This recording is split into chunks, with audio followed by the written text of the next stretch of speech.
Mga spad, kamusta kayo? At ngayon pag-uusapan po ng dalawang paraan para hanapin ka palaging lalaki.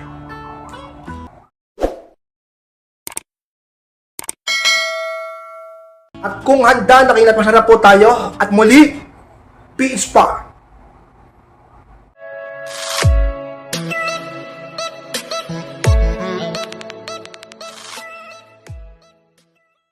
At ang unang paraan para hanapin ka palagi na lalakis, please lang huwag kang palaging available sa kanya.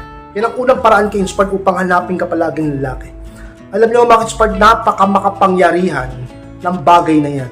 Kapag yan, nakasanayan mo, naging habit mo, na master mo, na practice mo, na hindi ka palaging available sa isang tao, hindi lang sa partner mo, kundi pati na rin sa iba, ay talaga namang magiging napakahalaga mo sa kanila. At napakagandang ipasok yan sa larangan ng pag-ibig o relasyon upang ang boyfriend mo o mister mo ay mas lalo kang pahalagahan at talagang hindi mawala ang pag-ibig o pagmamahal niya sa'yo. Dapat ka inspired palagi kanyang pinapahalagaan at naiisip. At sa mga paraan, dapat di ka laging available. Alam niyo mga inspired, kapag hindi ka palaging available sa kanya, sigurado ka inspired, hindi mo siya masyadong mababalidate at ang oras mo ay magiging napakahalaga pagdating sa kanya.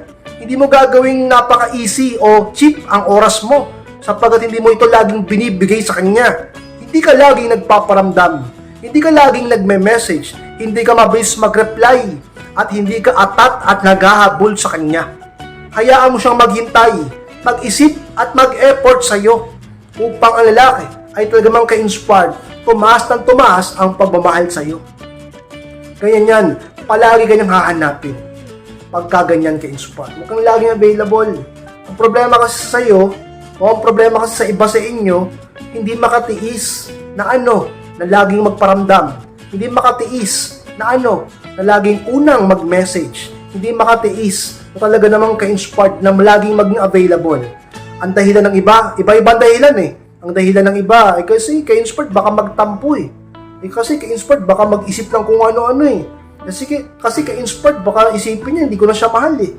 Alam nyo mga inspired, hindi ka laging available. Pero dapat hindi ka rin magkukulang. Dapat kapag binigyan mo siya ng oras, dapat ibuhos mo rin sa kanya. Yung oras na para sa inyong dalawa. Pero hindi to the point na kahit may trabaho ka, i-message mo siya. Kahit na sobrang busy mo, may meeting ka, may kausap ka, may ginagawa ka, busy ka, magpipilitin mo yung sarili mo mag-reply. Hindi ganun. Dapat niyang maunawaan ang sitwasyon mo.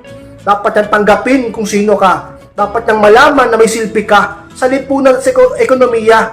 Hindi yung isa kang babaeng tambay na walang ginawa na puro pagpapakyut lang at puro pagpapaganda lang ang alam. Isa kang babaeng maganda na may pakinabang pa, may diskarte at independent pa.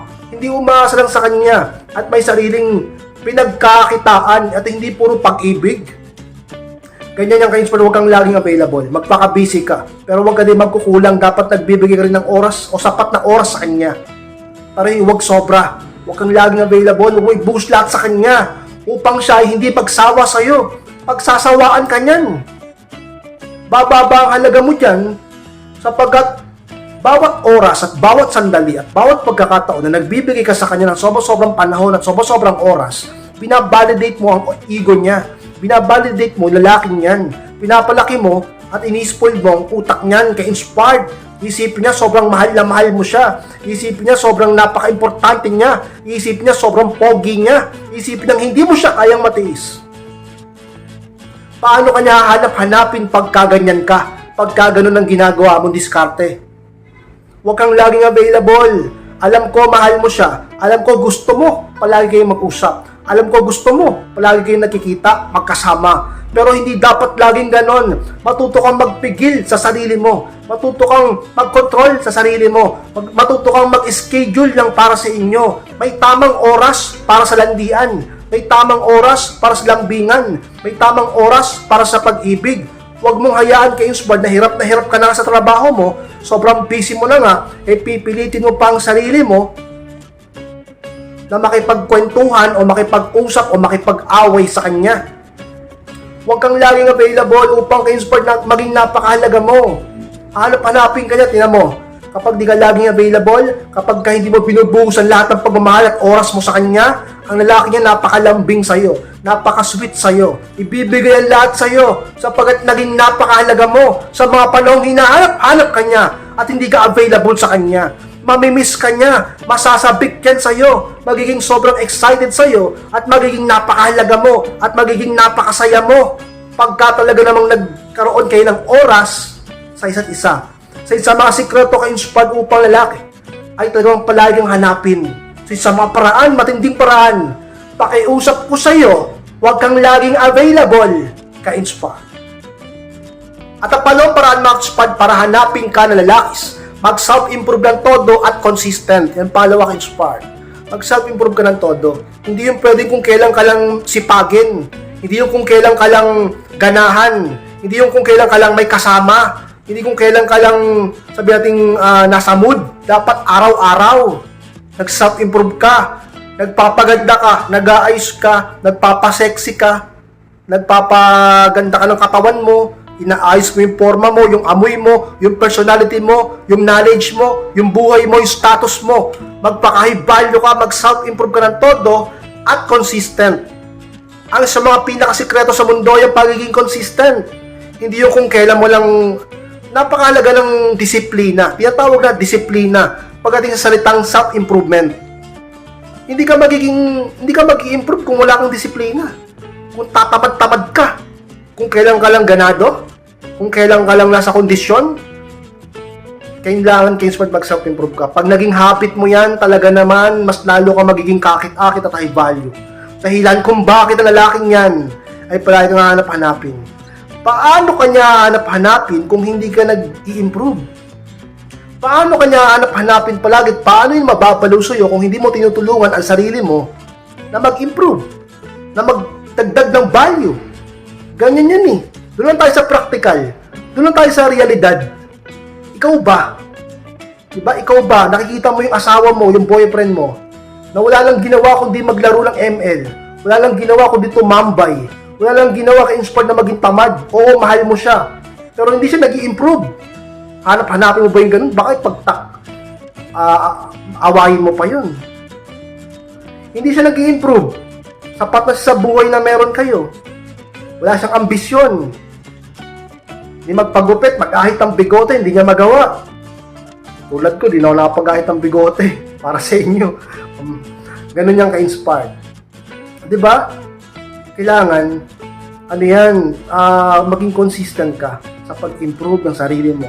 Dahil kapag nakita niya ka-inspired na hindi ka nag-i-improve, pinapabayaan mo sarili mo, okay ka na sa ganyan, sapat ka na sa ganyan, hindi ka nag-aayos, hindi ka nagpapaganda. To the point na mukha ka ng losyang, to the point ka-inspired na wala ka ng, sabi nating appeal, hindi ka nakakakit-akit, ka-inspired maraming babae sa mundo, ipagpapalit ka niyan, pagsasawaan ka niyan, ikakahiya ka niyan, at maaaring ipagpalit ka niya sa iba. Kaya huwag mong pabayaan ang sarili mo. Lumaban ka araw-araw, mag-self-improve ka, ikilos mo yung mga kamay mo, itayo mo yung mga paa mo, para magpagpaganda ka. Kumuha ka ng kung ano man dyan na magpapaganda sa'yo. Magpapawis ka, at bumili ka ng mga kailangan mo. Magpaturo ka kung hindi ka marunong, mag-search ka kung hindi ka marunong upang mag-improve ka sapagkat hindi mo yan pagsisisihan. Alam mo ba sa mga bagay na hindi mo pagsisisihan sa buhay mo ang pag-self-improve? Maraming bagay sa mundo ang pwede nating pagsisihan. Pero sinasabi ko sa inyo ng tapatan, wala kang pagsisisihan kapag nag-self-improve ka. Oo, mahirap. Oo, it takes time. Yung iba sa inyo, real talk lang, ang lalaki na, ang tataba na, ang bibigat na. Kaya mo yan. Magpapayat ka, magpasexy ka. Yung iba, patpatin pa, butot balat. Kaya mo yan, magpalaman ka, magpasexy ka. Yung iba, sinasabi sa kanilang sarili, hindi ako maganda. Talagang hindi ka magiging maganda kung yung lagi ang tingin mo sa sarili mo, magpaganda ka. May igaganda ka pa. Kaya inspired, hindi ako kaakit-akit, hindi ako ma-appeal. Sino nagsabi sa'yo? Katamaran mo lang yan, mag-ayos ka, magpaganda ka, magpabango ka.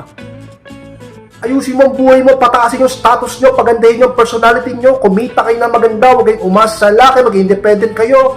Gawin yung kakit-akit ang sarili at magpaka-high value kayo.